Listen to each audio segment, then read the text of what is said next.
오늘은 이 본문 말씀을 중심으로 해서요, 세례 요한의 제자들이 예수님께 드렸던 질문, 또 그에 대한 예수님의 대답과 또 무리들에게 던진 예수님의 질문의 의미에 대해서 같이 한번 생각해 보겠습니다.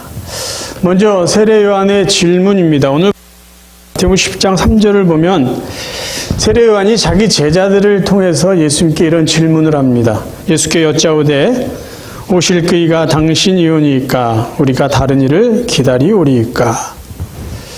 세례 요한은 예수님께 이것이 궁금했어요. 뭐냐 하면 정말 당신이 구약 성경에서 예언한 그 메시아가 맞습니까? 라는 거예요. 맞습니까? 지금 세례 요한이 자기들의 제자를 통해서 예수님 앞에 이런 질문을 했는데 세례 요한의 상황은 어떤 상황이었어요? 그는 헤롯 안디바에 의해서 감옥에 갇히게 됩니다. 헤롯 안디바의 요새인 마케루스라는 지역에 있는 감옥에 갇혀있는 상태예요. 그가 왜 감옥에 갇히게 되었을까요? 사실은 헤롯 안디바는 갈릴리아 베레아 지역의 분봉왕이었어요. 근데 그가 그의 동생 빌립의 부인 헤로디아를 취해서 자기 부인으로 삼습니다. 그것을 세례 요한이 한마디 했어요. 그거 옳은 일이 아닙니다. 책망을 했더니 거기에 화가 난 헤롯 안디바가 세례 요한을 감옥에 가둔 것이에요. 마가복음 6장 17절 18절에 그 이유가 나와 있어요. 전에 헤롯이 자기가 동생 빌립의 아내 헤로디아에게 장가든 거로 이 여자를 위하여 사람을 보내어 요한을 잡아오게 가두었으니 이는 요한이 헤롯에게 말하되 동생의 아내를 취한 것이 옳지 않다 하였습니다. 근데 안타깝게도요, 이것 때문에 감옥에 갇힌 세례 요한은 헤로디아의 딸의 요구에 의해서 목이 잘린 채 죽게 됩니다. 자기의 죽음을 예견해서 그런지 몰라도 죽기 전에 꼭 확인해 보고 싶었던 것이 아마 예수가 메시아인지 아닌지 그 문제였던 것 같아요. 그래서 자기의 제자들을 보내서 당신이 정말 구약 성경에서 예언했던, 약속했던 그 메시아입니까? 라는 것을 질문합니다. 분명히 세례 요한은 전에 예수님을 만났을 때 예수님은 하나님이 보낸 메시아다, 세상의 죄를 짊어져가는 하나님이 보낸 어린 양이다라는 고백을 했어요. 요한복음 1장 29절입니다. 요한이 예수께서 자기에게 나아오심을 보고 이르되 보라 세상 죄를 지고 가는 하나님의 어린 양이로다. 그런데 왜 이런 질문을 했을까요? 아마 세례 요한이 당시에 많은 유대인들이 가지고 있었던 세상적인 메시아관, 그것에 영향을 받았던 것 같아요. 유대인들은 구약에 예언된 메시아가 이 세상에 오게 되면은 세상적인 영광을 가져다 줄 것이다. 이스라엘이 로마 정부로부터 해방될 것이고 세상 민족의 번영을 그 메시아가 가져다 줄 것이다. 자기 민족 중심의 자기 민족만을 위한 이스라엘의 왕 메시아가 올 것을 기대하고 있었어요. 그 영향에 세례 요한도 벗어나지 못했던 것 같습니다. 그래서 당신이 정말 구약에서 예언한 메시아입니까? 메시아가 맞다면 뭔가 우리 모두가 기대한 그 일이 이루어져야 될 텐데 그 일이 아직 이루어진 것 같지 않고 자기는 이제 죽을 것 같으니까 그런 마음으로 당신이 메시아입니까? 라는 질문을 했죠. 자, 그의 질문에 예수님이 뭐라고 대답하셨나 한번 봅니다. 예수님의 대답을 보면요, 좀 엉뚱한 것 같아요. 동문서답 같아요. 자, 본문 한번 읽습니다. 11장 4절 5절. 예수께서 대답하여 이르시되 너희가 가서 듣고 보는 것을 요한에게 알리되 맹인이 보며 못 걷는 사람이 걸으며 나병한 자가 깨끗함을 받으며 못 듣는 자가 들으며 죽은 자가 살아나며 가난한 자에게 복음이 전파된다 하라. 보통 대화할 때 누군가가 무엇을 질문하면 거기에서 가장 단순하고 분명한 대답은 맞다 아니다예요. 그렇죠? 세례 요한의 제자가 우리 스승께서 당신이 메시아가 맞는지 아닌지 여쭤보았습니다. 당신이 메시아 맞습니까? 그러면 맞다. 내가 구약에서 예언한 메시아다. 이렇게 대답하면 돼요. 아니면 아니다. 나는 그 메시아가 아니다. 그러면 되는데 예수님은 그 대답 대신에 맹인이 보며 못 걷는 사람이 걸으며 이렇게 대답을 하세요. 지금 예수님이 대답하신 이 내용은 이사야의 말씀을 두 구절을 복합해서 인용한 거예요. 첫 번째 인용한 것은 이사야 35장 5절 6절입니다. 그때에 맹인의 눈이 밝을 것이며 못 듣는 사람의 귀가 열릴 것이며 그때 저는 자는 사슴같이 뛸 것이며 말 못하는 자의 혀는 노래하리니 이는 광야에서 물이 솟겠고 사막에서 시내가 흐를 것임이라. 또 다른 인용은요. 이사야 61장 1절이에요. 주 여호와의 영이 내게 내리셨으니 이는 여호와께서 내게 기름을 부으사 가난한 자에게 아름다운 소식을 전하게 하려 하심이라. 근데 중요한 것이 있습니다. 이사야 35장의 말씀은요.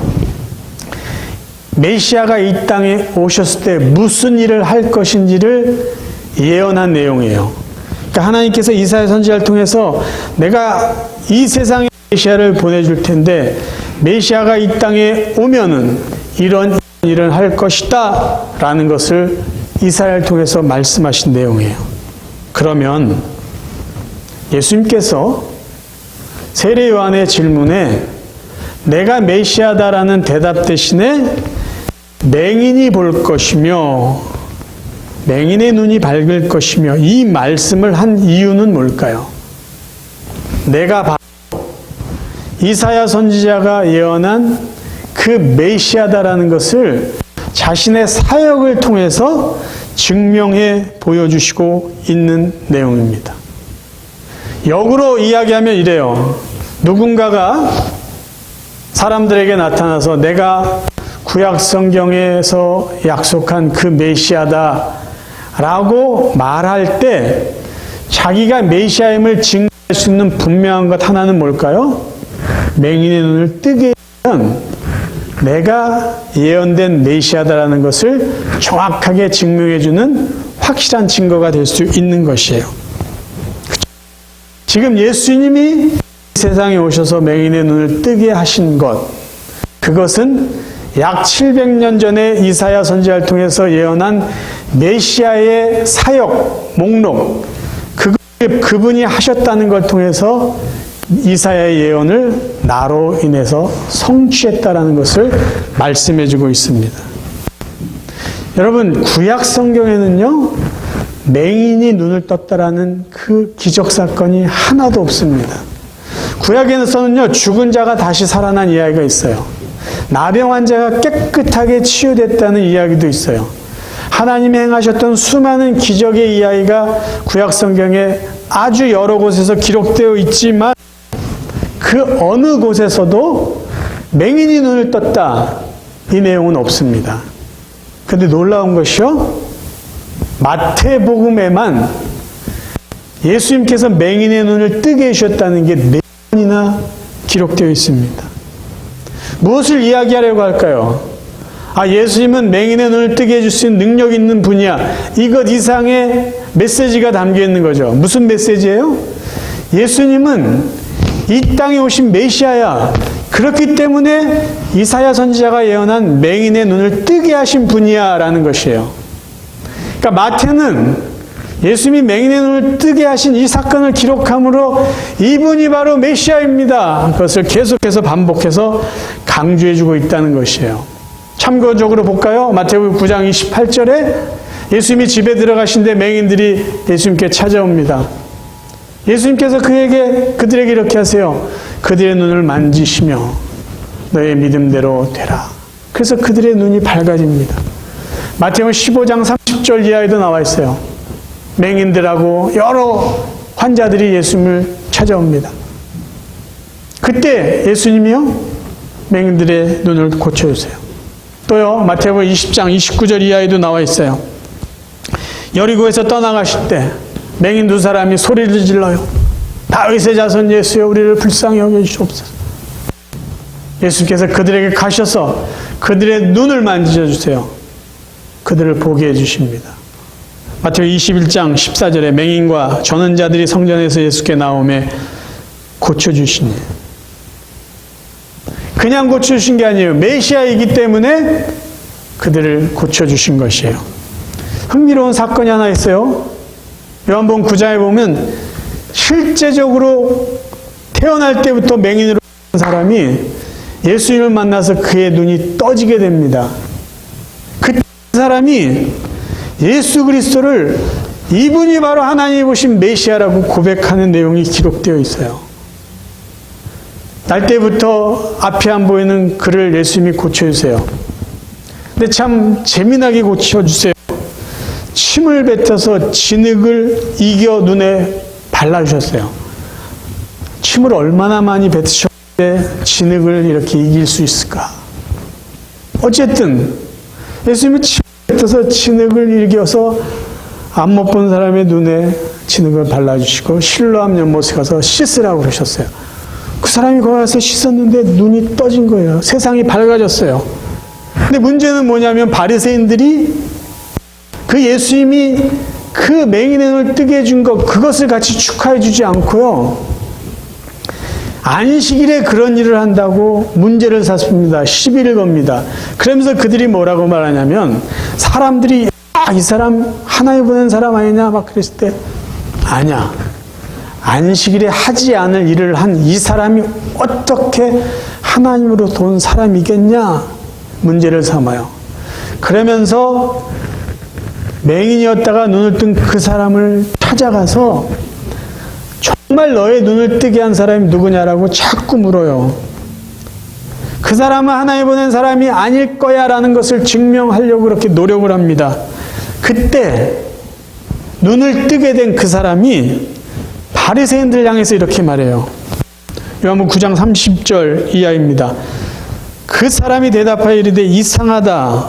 이 사람이 내 눈을 뜨게 하였을 때 당신들은 그가 어디서 왔는지 알지 못하는도다. 하나님이 죄인의 말을 듣지 아니하시고 경건하여 그의 뜻대로 행하는 자의 말은 들으시는 줄을 우리가 아나이다.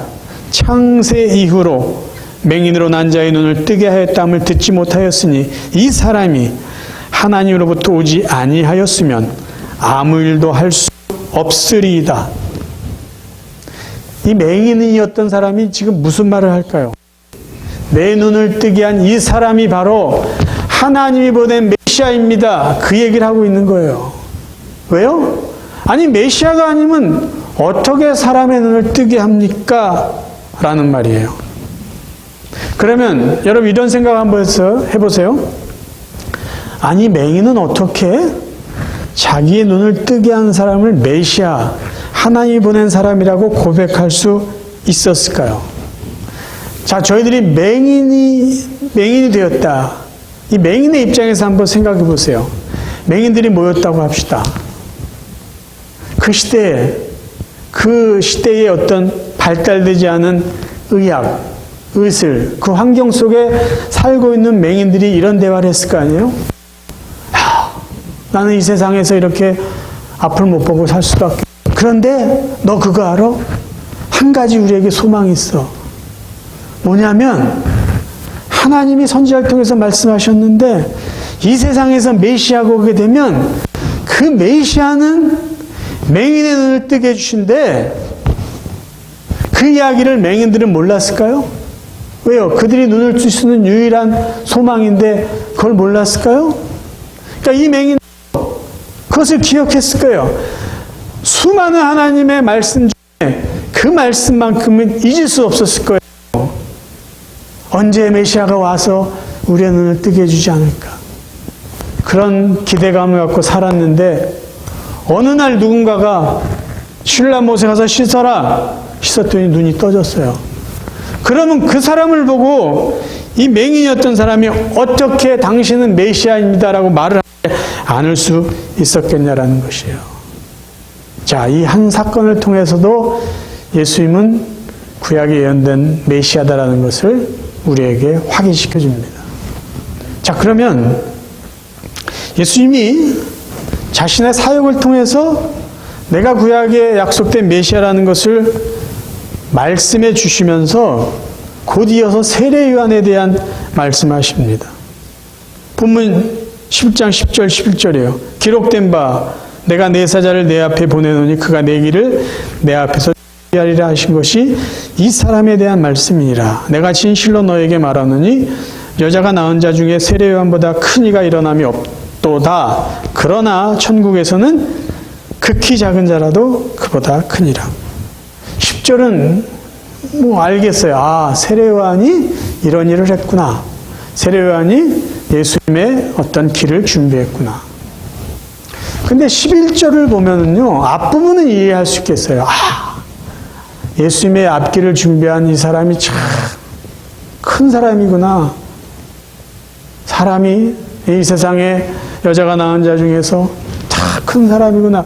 이해는 할 수 있겠는데요. 그러나 라고 말하시면서 뭐라고 그러냐면, 천국에서는 극히 작은 자라도 세례 요한보다 크다라는 말씀입니다. 아니, 세상에는 세례 요한보다 큰 자가 없다고 말씀하시고 천국에서는 세례 요한보다 작은 자가 없으니까 어느 누구도 세례 요한보다 크다라는 말씀을 하세요. 무엇을 이야기하려고 하시는 걸까요? 이 부분은요, 계시라는 관점으로 보시면 이해할 수 있는 부분이에요. 신학적인 말로 점진적 계시, 계시의 점진성이라는 단어가 있어요. 이 단어를 먼저 설명할게요. 점진성이라는 것은 서서히, 차근차근, 점차적으로 그런 의미예요. 그럼 계시는 무슨 뜻일까요?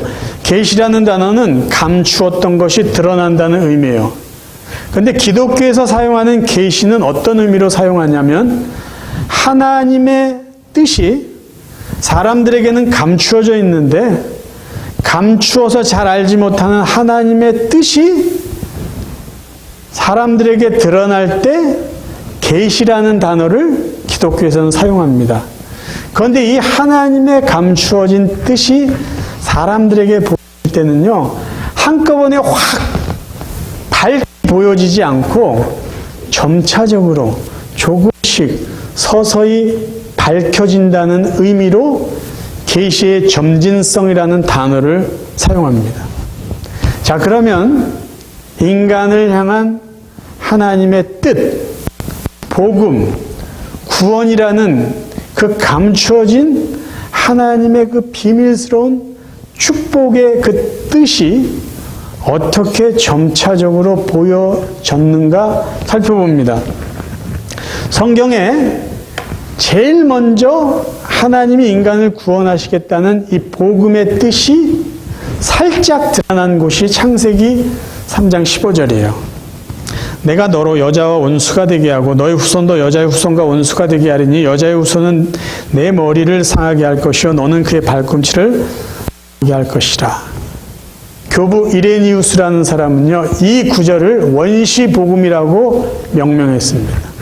원시복음이라는 것은 최초의 복음이라는 거예요. 그럼 이 안에 복음이 담겨 있다는 거예요. 근데 우리가 이 말씀을 보면은요, 이 안에 인간의 죄를 용서하시겠다는 하나님의 귀한 뜻, 복음이 잘 안 보입니다. 우리는 이미 예수 그리스도의 복음을 알고 나서 이 구절을 보니까 그렇게 연결을 시킬 뿐이지, 처음에 이 말씀을 보면은 여기에서 하나님의 뜻을 우리는 보기가 어려워요. 근데 이 하나님의 복음이 요만큼 계시됐던 것이 창세기 22장에 가면 조금 더 보여요. 하나님은 아브라함에게 무슨 약속을 하시냐면 내 씨로 너의 자손 한 명을 통해서 천하 만민이 복을 받게 해주겠다. 복음의 계시를 조금 더 보여주세요. 사무엘하 7장에 가면 다윗에게도 하나님이 그런 복음의 계시를 조금 더 보여주세요. 너의 후손을 통해서 너의 나라를 견고하게 할 것이다. 너의 후손을 통해서 하나님 나라를 이룰 것이다라는 복음을 조금 더 보여주세요.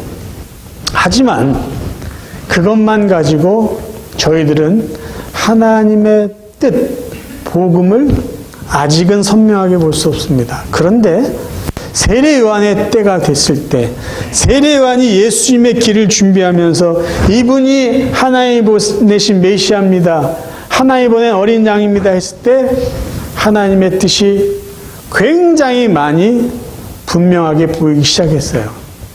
그런데 이 세례 요한보다 아직도 당신이 메시아입니까? 그거에 대해서 분명한 확신이 없는 이 세례 요한보다 하나님의 뜻을 더 분명히 본 사람들은 누구일까요?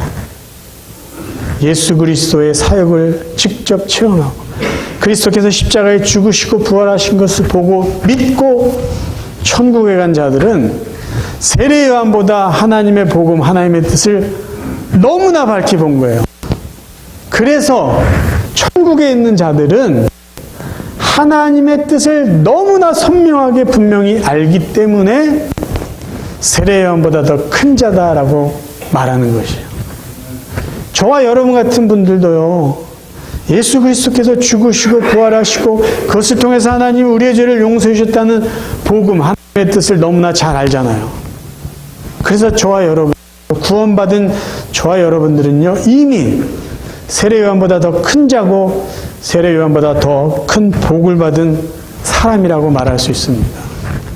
이제 한 가지 더 생각해 볼 게 있어요. 예수님은 세례 요한의 제자들이 떠나게 이렇게 질문을 하십니다. 7절, 8절이에요. 그들이 떠나며 예수께서 무리에게 요한에 대하여 말씀하시되 너희가 무엇을 보려고 광야에 나갔더냐? 바람에 흔들리는 갈대냐? 또 질문하세요. 그러면 너희가 무엇을 보려고 나갔더냐? 사실 이 질문에는요, 이미 답이 담겨 있는 거예요. 어떤 말씀을 하고 계신 걸까요? 너희들 세례 요한에게 나가서 무엇을 얻으려고 하느냐? 기억해라. 세례 요한은 메시아가 아니야. 세례 요한은 내 앞길을 준비한 사람일 뿐이야. 내가 바로 그가 준비한 메시아야. 더 이상 세례 요한에게 나가서 더 이상 새로운 것을 기대하거나 구할 필요가 없어. 메시아가 나야. 나를 믿으면 돼. 그 말씀을 하고 계신 거예요. 왜 이런 질문과 답을 하신 걸까요? 예수님은요, 맹인의 눈을 뜨게 하시고 아픈 자를 고치시면서 사역을 통해서 메시아임을 증명하셨어요. 그러면 제가 여러분들에게 또 다른 질문 드릴게요. 그러면 예수님께서 이 땅에 메시아로 오셨는데요, 메시아로 오셔서 하신 그분의 일 중에 메시아의 본질, 메시아로서 하신 가장 중요한 일은 무엇일까요? 여러분 골라보세요. 첫째, 맹인의 눈을 뜨게 한 것. 둘째, 죽은 자를 살린 것. 셋째, 나병 환자나 다른 병자를 고친 것. 넷째, 무리를 걸으신 것. 뭔 것 같아요? 답이 없어요. 메시아 사역의 본질은 뭘까요? 죄 용서예요. 인간의 죄를 용서하신 거예요. 그래서 십자가에 죽으시고 부활하신 겁니다. 그래서 인간의 죄를 용서하시고 영생을 주신 거예요. 메시아 사역의 핵심이고 본질이에요. 이게 없으면 메시아로서 아무리 많은 일을 했다 해도 인간에게는 큰 의미가 없습니다. 그런데 사람들은요, 그분이 메시아라는 것을 알면서도요, 그분을 메시아로 믿으려고 하지 않았어요. 그분이 행하신 기적들에 관심을 뒀어요. 그분을 통해서 좀 더 건강해야지. 그분을 통해서 좀 더 배불러야지. 그래서 세례 요한을 찾아가고 그래서 예수님을 찾아갑니다. 그들이 자신이 죄인이라는 것을 고백하고 하나님 앞에서 하나님 주시는 이 구원자 메시아를 믿어 구원받을 생각은 하지 않았다라는 것이에요. 메시아가 오셔서 죄 용서하시고 구원을 주신 그 메시아의 본질을 믿는 것이 그 어떤 세상의 어떤 것보다 가장 중요하다는 것, 그걸 지금 우리가 예수님의 질문을 통해서 깨달아야 되는 것이에요. 여러분, 우리가 세상에서 좀 더 건강하게, 좀 더 오래 사는 거, 남보다 좀 더 여유 있게 사는 거 분명히 축복이에요. 그런데 만약 우리가 예수님을 통해서 하나님 믿는 믿음을 통해서 그런 것만을 추구한다면요, 그리고 예수님이 주시는 메시아로서 우리에게 주신 그 구원의 은혜를 누리지 못하고 믿지 않는다면 이 땅의 삶이 의미가 없는 것이에요. 그래서 우리는 예수를 메시아로 믿어야 돼요. 그리고 그분이 하신 우리를 위해서 십자가에 죽으시고 부활하신 그 사건을 믿어야 됩니다. 그 믿음이 예수님이 이 땅에 오신 목적이고 우리가 살아갈 이유가 되기 때문이에요. 예수님을 위해서 죽으셨고 그래서 부활하셨어요. 내가 죄 용서받고 그래서 내가 하나님의 자녀가 됐고 내가 천국의 백성이 되었습니다. 이렇게 고백할 때 우리는 이 세상에 살지만 세례 요한보다 더 큰 자로 더 복 있는 자로 살게 되는 것입니다. 사랑하는 성도 여러분, 저희들은요 이미 복음이 완전히 드러난 완전히 우리에게 명확하게 보여지는 시대에 살고 있어요. 그리고 우리는 복음이 무엇인지 압니다. 복음이 주는 은혜와 복이 무엇인지 알고 믿고 있는 사람들이에요. 그렇죠? 그렇다면 우리가 더 관심 둬야 될 것이 무엇일까요? 우리의 삶이, 우리의 영원한 삶이 어디에 있는지 분명히 소망하며 살아야 돼요. 세상 것 더 많이 갖겠다. 세상에서 더 오래 살고 더 편하게 살겠다. 이런 것에 대한 관심보다는 이미 나에게 주신 구원의 은혜, 천국의 소망 붙잡고 이 남은 삶을 세례요한보다 더 큰 자로, 복 있는 자로 살아가야 됩니다. 우리에게 가장 중요한 것이 무엇인가? 메시아 되신 예수 그리스도께서 우리에게 주신 가장 중요한 것이 무엇인지 다시 한번 붙잡고 그 믿음 안에 천국 백성으로 살아갈 수 있는 여러분 되시기를 주님의 이름으로 축원합니다.